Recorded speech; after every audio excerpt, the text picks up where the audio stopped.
I'm Andre Huey coming to you from Independence Square, Bastille.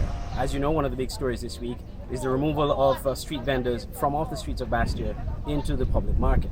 But some of these vendors are actually businesses that are applying their trade, in some cases years, on some notable streets on Bastille.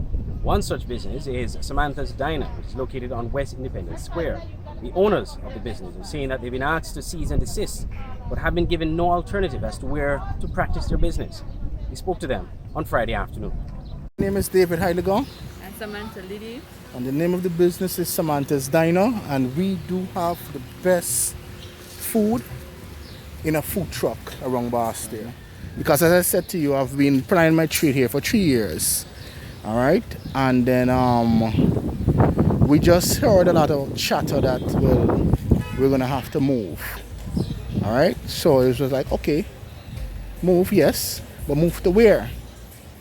And what we noticed on the 14th was a contingency of police officers around the square. We had already closed when that happened, but because we were hearing the chatter, we thought it was best to get some parking and come and see for ourselves. So that we did.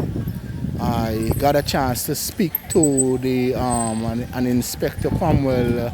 I think they say it's Henry and not Williams, and he was explaining to me that, well, we have to move.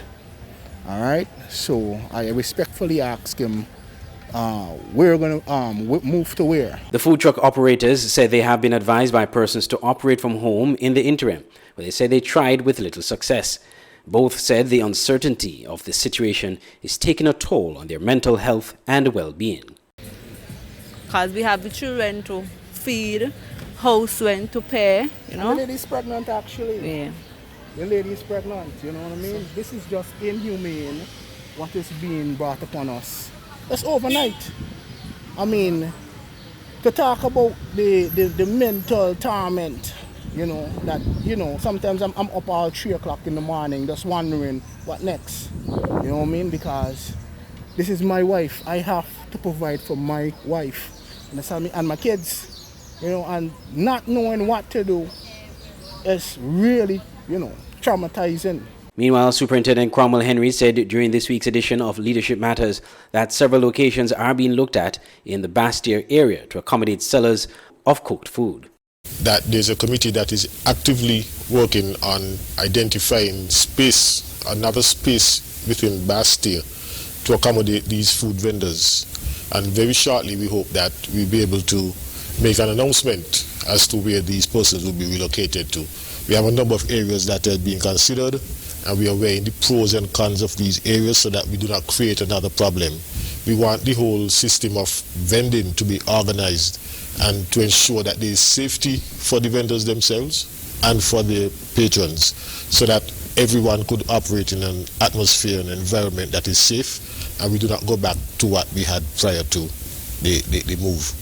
Mr. Heiliger has some suggestions for the authorities. Reach out to us at the government. Just reach out to us, Come and have a discussion with us. I mentioned in an earlier interview that, Bank Street could be used as a location. There's also precedence for that, being that during the carnival season, if you could recall, that street is actually blocked off for about a month and maybe a week to facilitate the tents and the stage that is being erected there for Party Central and other activities. But in the meantime, whatever provision you have to make, let us ply our trade around the square and then move us to that location if there is no other alternative. But you can't just tell us, well, you have to go out of the city, because we rely on foot traffic. Other food establishments also had to cease operations. Coming to you from Independence Square, Bastille. For SKN Newsline, I'm Andre Huey.